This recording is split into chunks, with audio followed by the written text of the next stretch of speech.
Well, my name is Ted Sounds Mount. like That's a lot of people in the audience. we do. They didn't bring any food or beer though, so they're getting Okay. kicked off right now. I heard they brought tomatoes for you. Thanks a lot.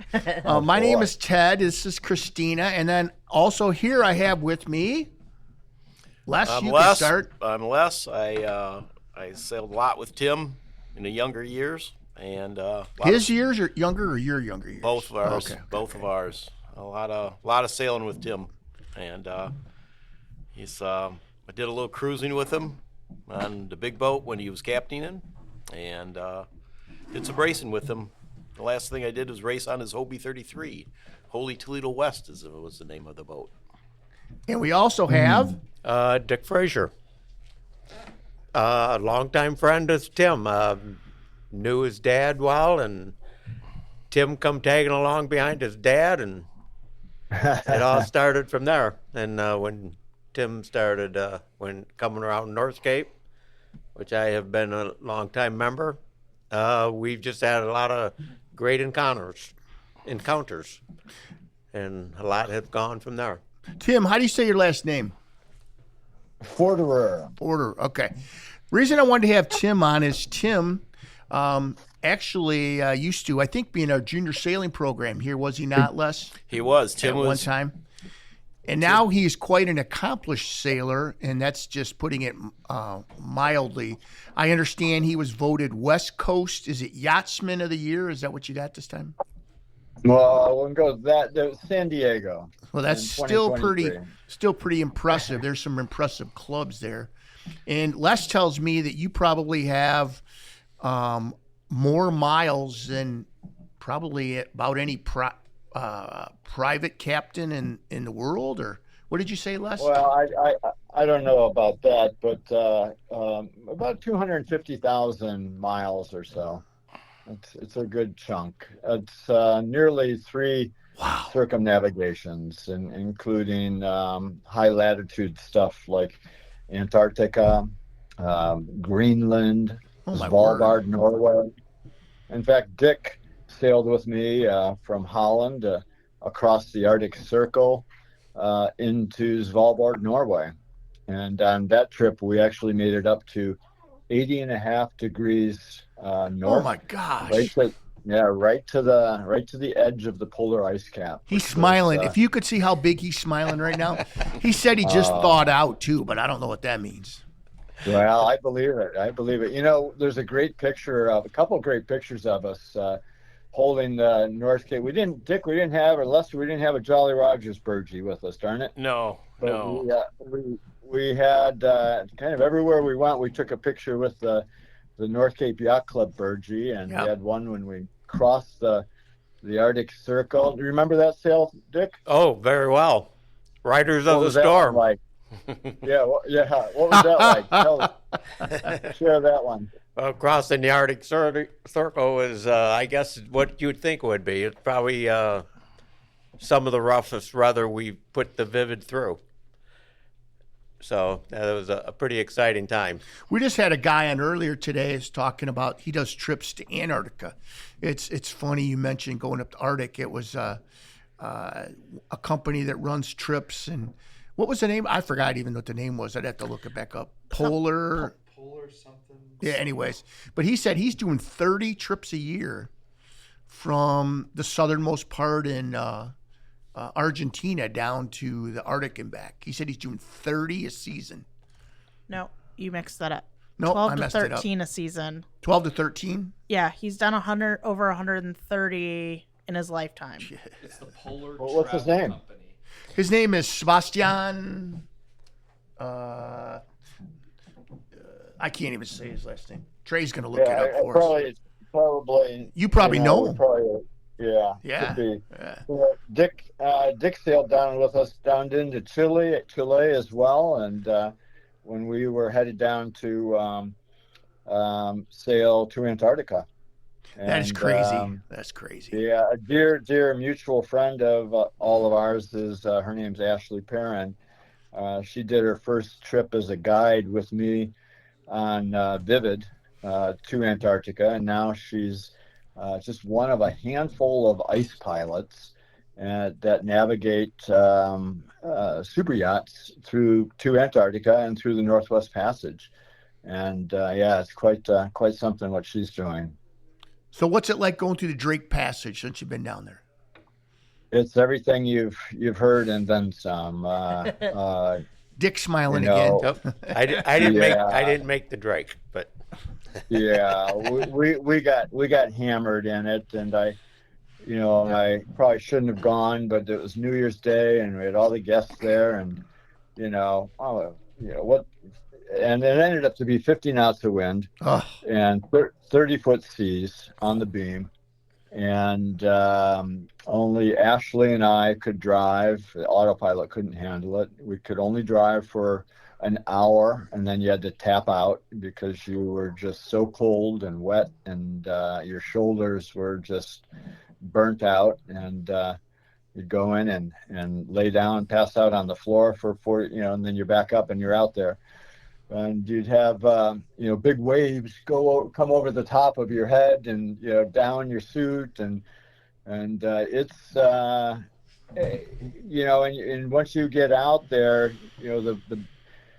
there's nothing stopping the wind and the water, the waves, and all of that inertia and momentum. There's no land like there is in the north to block that circulation. So it just has perpetual momentum and power, and the density of the wind just seems, 30 to 40 to 50 knots there seems like it might seem like 100 here. It's just so powerful and raw. I don't know. It commands your respect. I'll tell you that. you just made me picture being there. I thought that was pretty descriptive right now. It's full on, but it's full on. But you've got to you've just got to you can't to turn the boat around in that stuff probably would have been even more dangerous than powering through it for that 24 hours. We knew that the forecast was going to let up, and we'd get to about 2.5 days to get across it. And contrarily, on the way back, about 3 weeks later, when we came out, we timed it a little bit better, and we had almost, with some rollers, but it was like last flat. The guy called Drake it Lake. Drake Lake when we talked to him earlier. Yeah. Wow. Yeah. And it's just like, oh, thank you. Well, It's hard to get psyched up to do it again. Well, and he said that when it's more like Drake Lake, it's really cool because a lot of the wildlife comes out and you see a lot of whales and stuff like that. Oh, for sure. Yep, absolutely.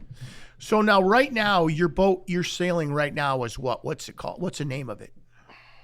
Well, I'm not captaining a super yacht at the moment. Okay. But I do have my personal boat out here, and that's a Hobie 33 named Holy Toledo West.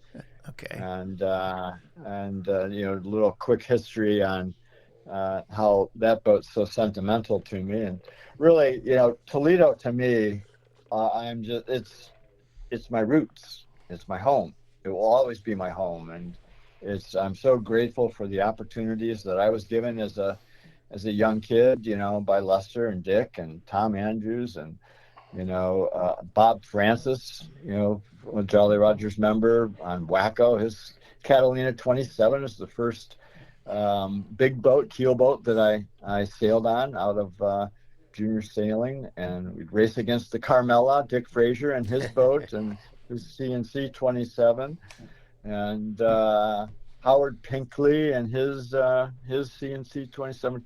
I can almost see them all. I can remember those races. But I'm so grateful for all the folks that had given me an opportunity at a young age and believed in me, and it's gotten me to where I am today. That's for sure. Your father and grandfather.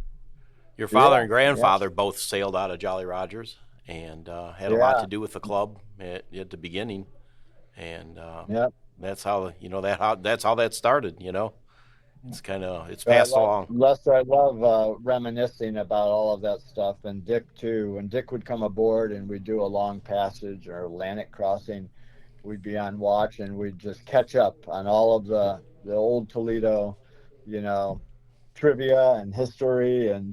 But yeah, I grew up on sailing first boat was Interlake number 100, and my grandpa lived in Lost Peninsula, right down from Lester's house, right? Yep. It was Before, blue, before wasn't it? the Wasn't it tornado. blue? Wasn't it a blue boat?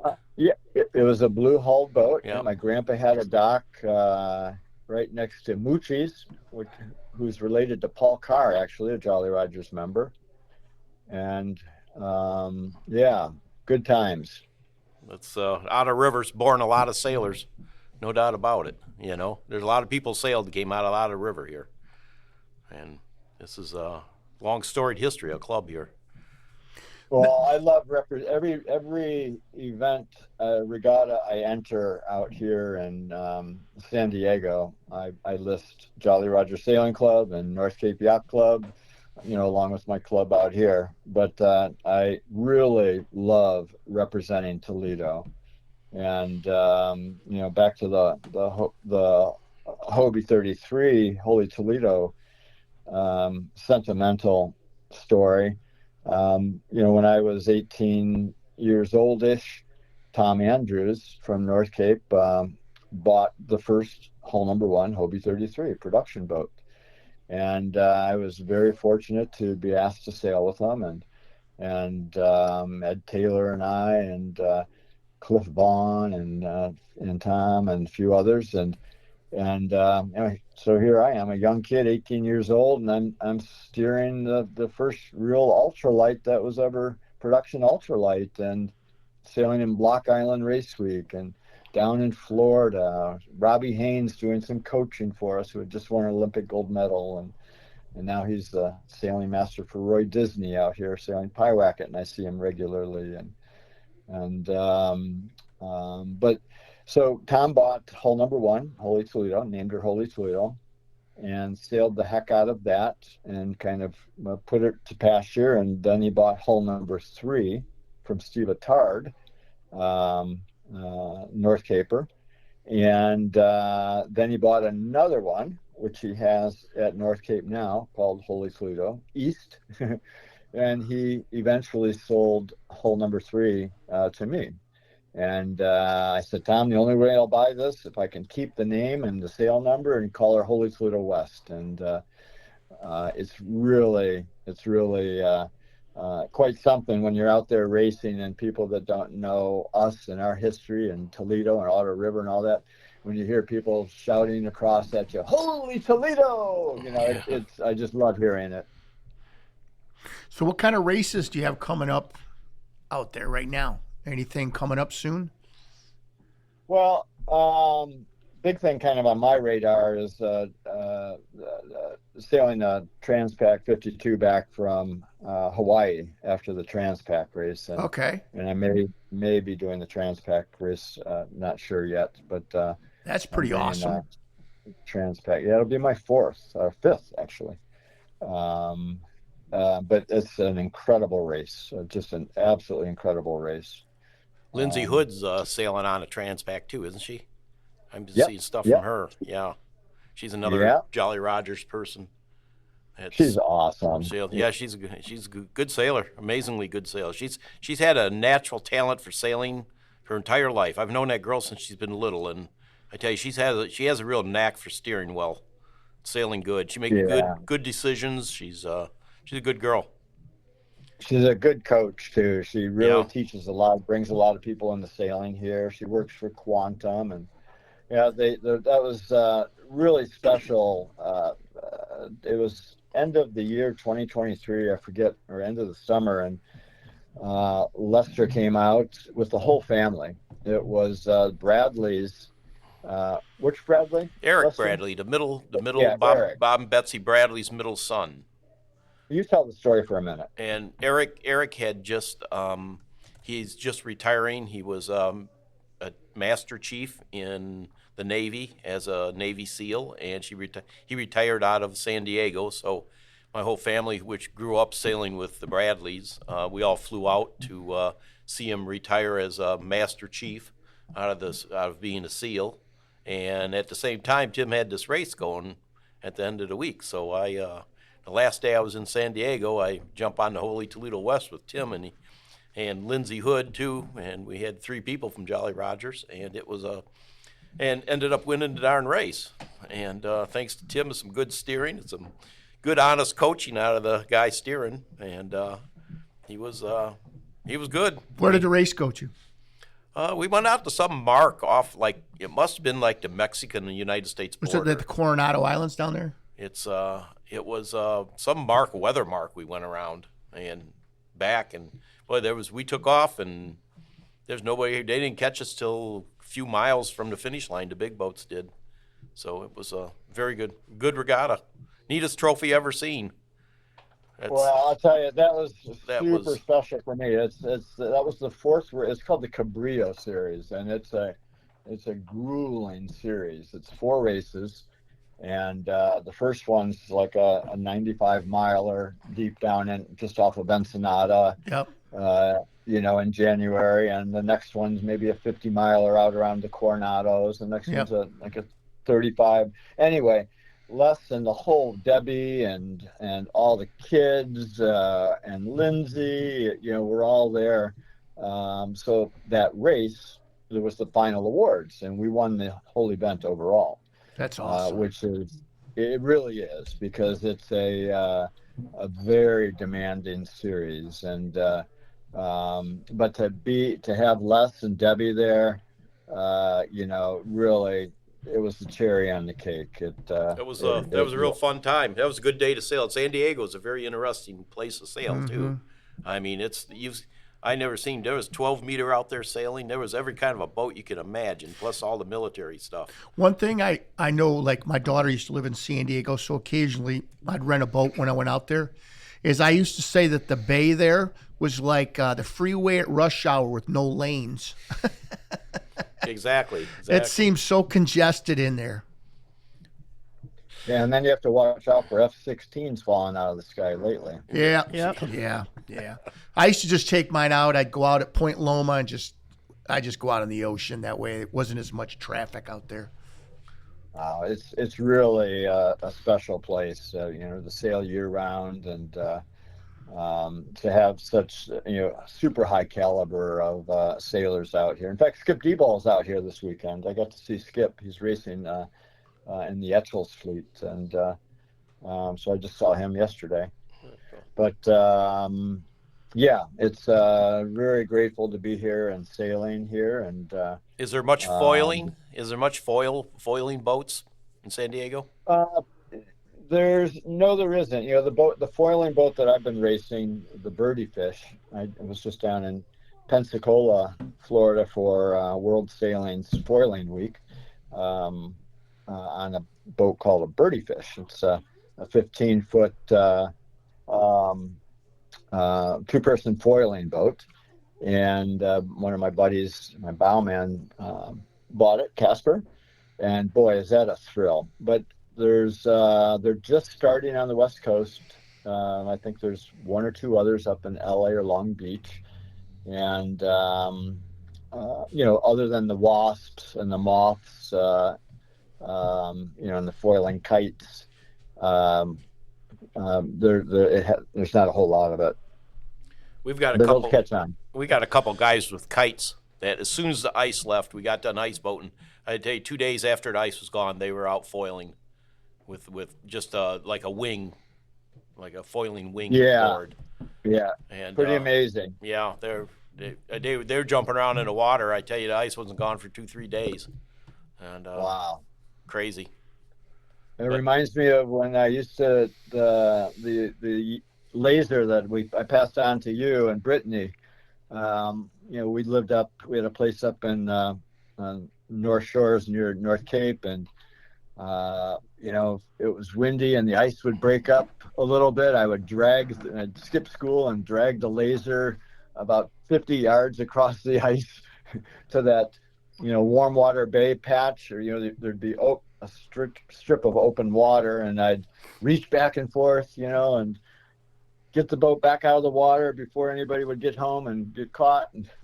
Better go to school. Yeah. Now you mentioned sailing on super yachts. Now, what size are those boats?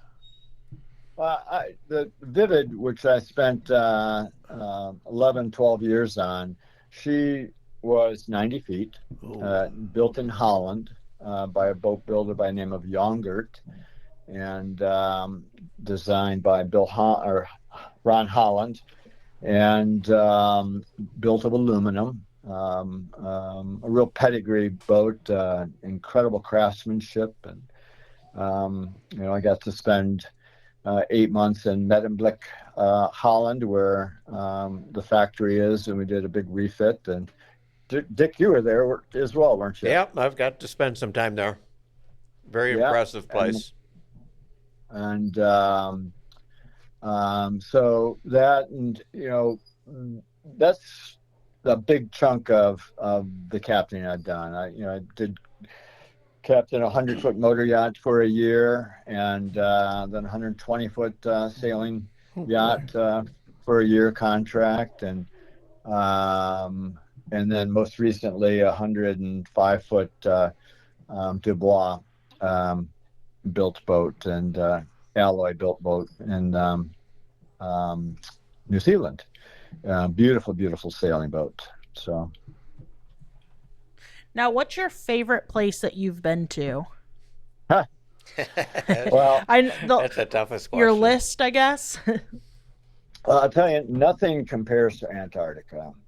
Okay. Really, nothing compares to Antarctica. It is. I get goosebumps talking about it. It's like you are.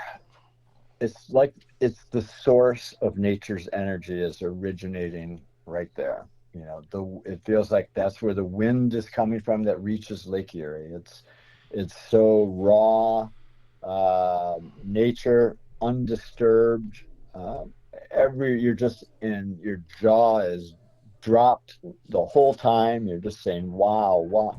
There's an avalanche happening over to your left. There's a glacier calving to your right. There's a whale breaching in front of you. It's just full on nature, at completely undisturbed, and it's quite spectacular. There's no other place like it. But every place has its own personality, and I'm really fond of Indonesia. I'm really fond of Palau, Micronesia, and lots of places that there's a big piece of my heart that's still there. Dick, what was your favorite that you got to go on? That's a great question.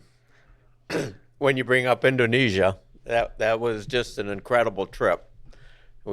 I think I made 3 different stops in 3 different areas there. In Komodo, seen the Komodo dragons.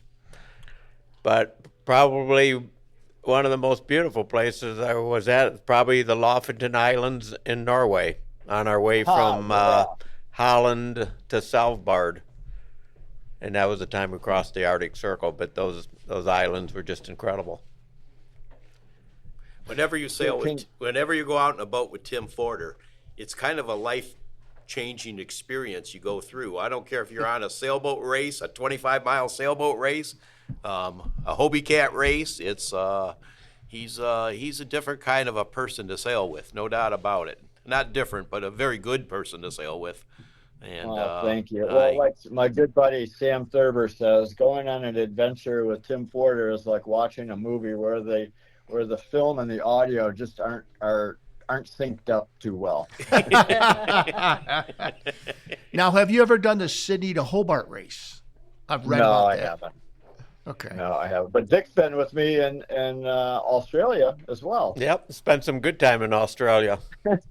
Yeah, you came in and gave me a break, I think. I went on holiday. Yep, you left me on the boat, and that was a wonderful time. What do you think about this new thing that's getting popular, the Sail GP stuff? Anything that promotes sailing is and advances the technology. It is, I'm all for. They've got. I don't follow it that closely, but I will tell you that they've got an incredible junior kind of a farm team and I've got a few friends, young friends that sail with me in the summer that are part of the U.S. Sail GP team, foiling team right now. Have you had occasion to ever be on one of those boats? No, I haven't. Nope. That just looks crazy. You know, I like to watch it, but What's the ones that sail around the world?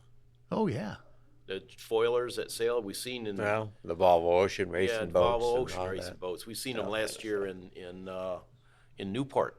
We were at, and Dick Fraser's son belongs to New York Yacht Club, Yep. and they were at New York Yacht Club, and we got to go into New York Yacht Club and see the foiling Volvo 70 boats. Volvo 70s, aren't they? Yep, I believe I so. think they were. that's pretty And awesome. they were pretty cool. There was a lot of them, and they did like a exhibition race out in front of the New York Yacht Club, and it was blowing that day. And they were fast. They were big, fast boats. Boy, no doubt about it. You'd get someplace in one of them boats. You said they're foiling boats. Yeah, Yep. they like half foil.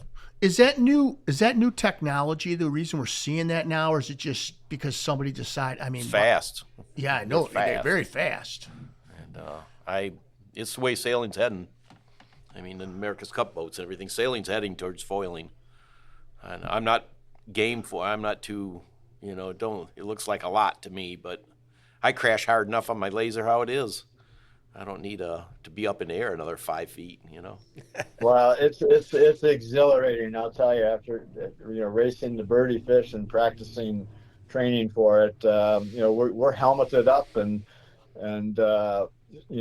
it's you're looking all the way down range for things you don't want to hit. There's a boat coming. It's quite something to lift off and be flying in the air for your first time, and the intensity of the sailing is much greater than doing 6 knots, 7 knots, and it's full on. It's quite an experience. It's addicting. Yeah, I after getting done ice boating this year, I understand. We had a heck of a year ice boating, so it was a very good year sailing. Yeah, you get it. Yeah, it's everything else to ice boating, everything else looks slow to me. Do you see yourself getting into the foiling stuff? Foiling sailing? Well, is that for me or? Yeah, I'm just saying. Do you see yourself getting into that at all? Well, I am in it a little bit as a crew Right, with my my buddy Cass. Your buddy in Florida, yeah. Yeah. Well, he's from San Diego. Okay, But, okay. We raced that fleet down in Florida. Okay. Okay. Tim was like he wasn't a sprinter. Tim's a distance runner, no doubt about it. He'll take you for a sailboat ride you're not sure you want to be on. Believe me, he's the ones I've been on with him. I tell you what, he's Well, do you remember? Well, No. we did the Panama Canal together, Oh, Yeah. wow. Lester and I. And Dick, did you do the Panama Canal? Nope, I got up to No. the Panama Canal. Dick came Okay. home. And I was got there, but I on. didn't go through. I went through the Panama Canal on the Vivid, and then I went out. We sailed all the way out to the Galapagos Islands, and it was like a 7, 8 day, 9 day sail. It was a long sail into the current rough too, and that area that we sailed, that course from Panama City to Galapagos is in what's called the intertropical convergence zone. We're just before, it's like the 10 degrees of latitude above and below the equator, and in that it's really rough weather. It can be really crazy weather. Do you remember the lightning on that trip? yes, Lester. yes. It was like it was like a storm we sailed in for a long time. It was like a thunderstorm, but it just kept going, and the waves were big. I unfortunately I get seasick, and it gets me. I've only ever been out in 2 big ocean sails in my life, and both of them has done me in. And you got to look at yourself before you head out in the ocean. You go sailing with Tim Forderer, he's going to take you for a ride you're not sure you want to go on. but it's good. It's good. It's an interesting adventure always. So you guys went to the Galapagos, huh? We sailed out of. I got on the eastern side of the Panama Canal, and went through the canal, and then we provisioned and stuff in Panama City, and I'm not sure we were there like 3-4 days, and then we headed for Galapagos, and I think it was 9 days. I was gone, I think 3 weeks with them when I went, and it was a long sail. Very long. So, but once we got to the Galapagos Islands, it was just amazing place. And, it was to see another culture like that in Ecuador was quite a eye-opening experience for somebody from Toledo, Ohio. Hey, speaking. Go ahead. Finish up. I'm sorry. No, I was just saying. I think Dick and I and Lester and I do all the time. I kind of mutter to myself, wow. Look at us, a couple kids from Toledo, Ohio. Look where we are right now. It's Toledo made me who I am, and I'm forever grateful and loyal to Toledo as my hometown. So you sailed juniors, didn't you? You sailed juniors out of Jolly, or did you sail out of North Cape? Oh yeah, nope. Jolly Rogers. Now I want to. Back then, we didn't have any Opties or Sabbats or any of that stuff. We were sailing cat yaks. And 320s, if you remember those. Yeah. Oh yeah, I do. They were. They taught a lot of people to sail. Mm-hmm. Yeah. Now I read when I was reading a little bit up on you. You used to work with an organization called Yacht Aid. Yeah. Yep. Can you talk a little bit about that? Because that looked kind of interesting. Yeah, I'd be happy to, and it's a pretty timely question. Yesterday, the founder, Mark Julau, passed away last week, and yesterday was a celebration of his life. And in fact, Lester Antonio Moreno from Galapagos was here for yesterday, and but Yacht Global was founded by Mark. And Mark was a yacht captain like myself who went around the world and realized that it was pretty easy to carry some school supplies and books and medical supplies and sports equipment with them and make donations and get involved in the communities as he went along. And it's just kind of a no-brainer. And when he came ashore to start a family, he started Yacht Global, and Yacht Global has become really good at disaster relief, what we call last mile logistics, where if there's a hurricane, typhoon, or in these small island communities around the world, oftentimes the big NGOs can't get there, and there are super yachts in the area that can be first responders and pull up, and automatically they've got communication systems, the SAT systems on board. They can start making water. They can start doing medical triage. It's and that's what Yacht Global has become. And as I sailed around the world, when I first went into Komodo, I remember I called Mark. This is 15 years ago or so, and I said, how do I want to donate some school supplies and get involved in the communities. How do I go about that?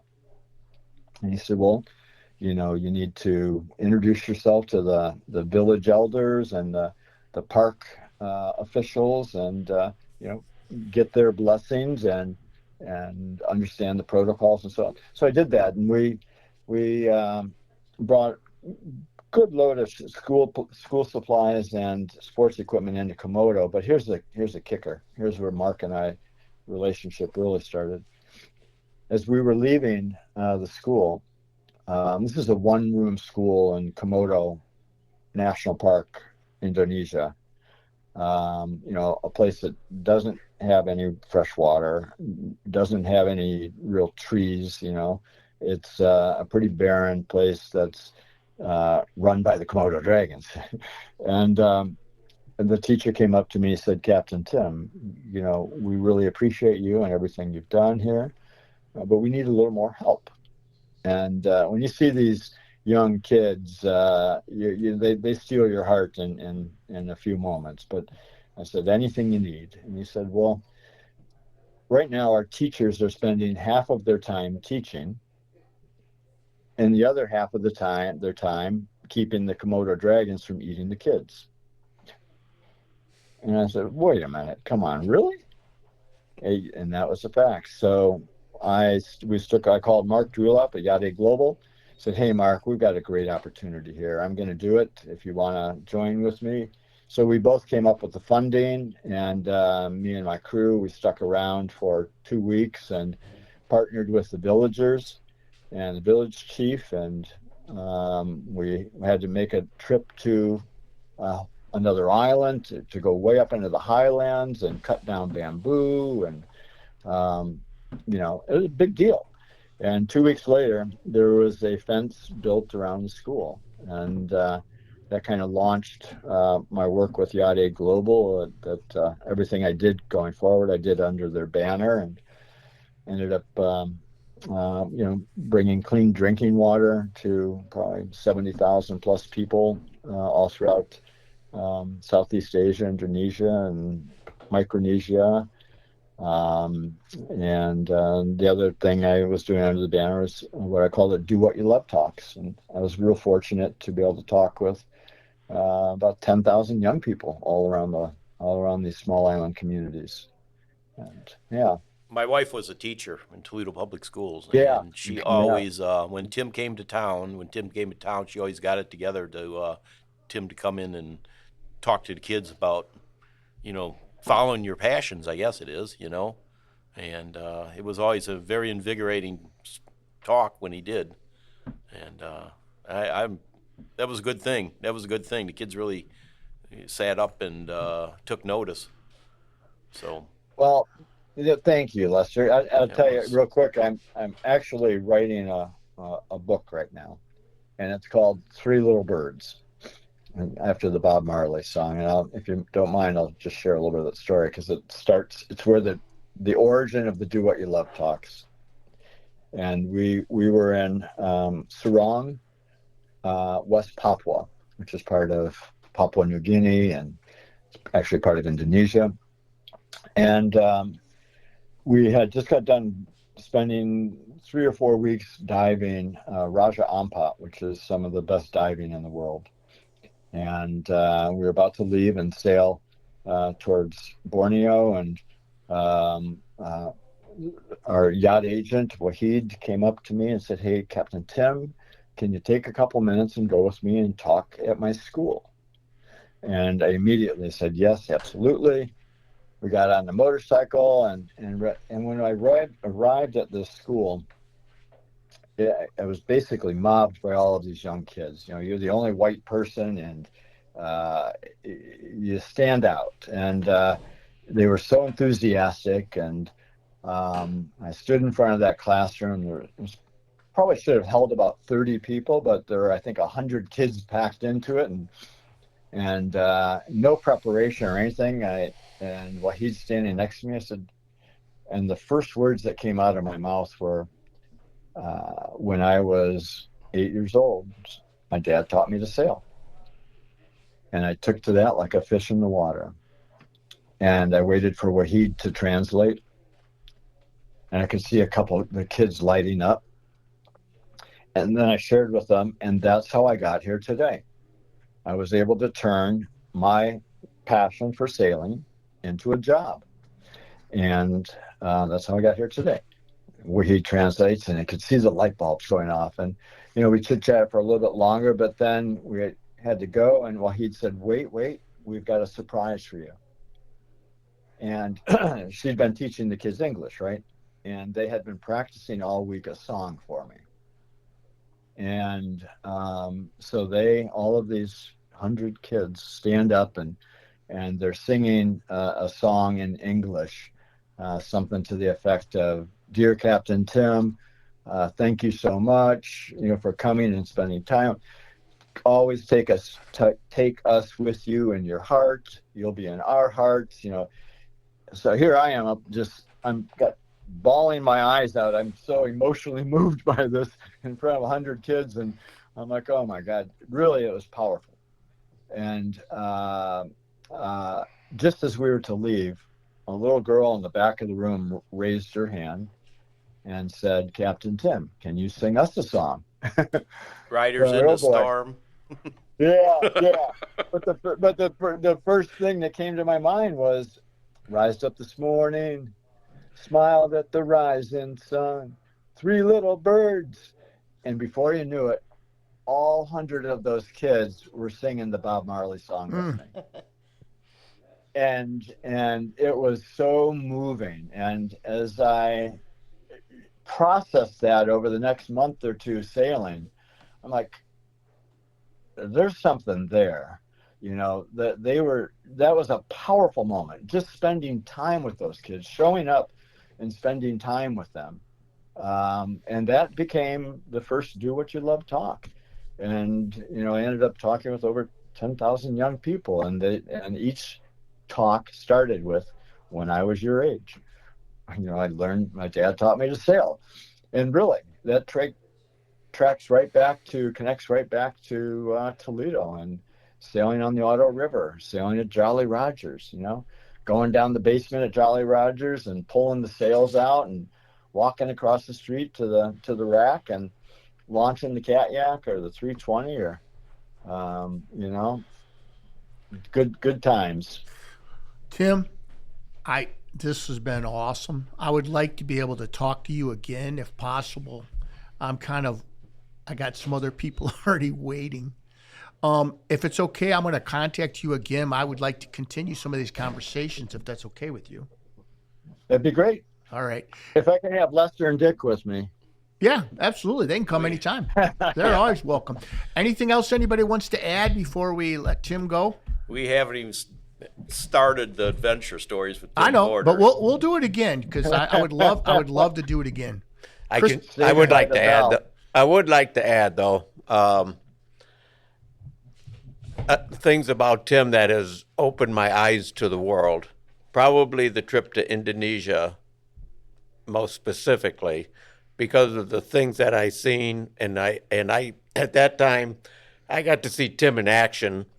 We went to a library, and Tim handed out, 100 book bags to these little kids, and that was coordinated with friend Neela, and I'm trying to think of her name of her foundation of libraries. If you can.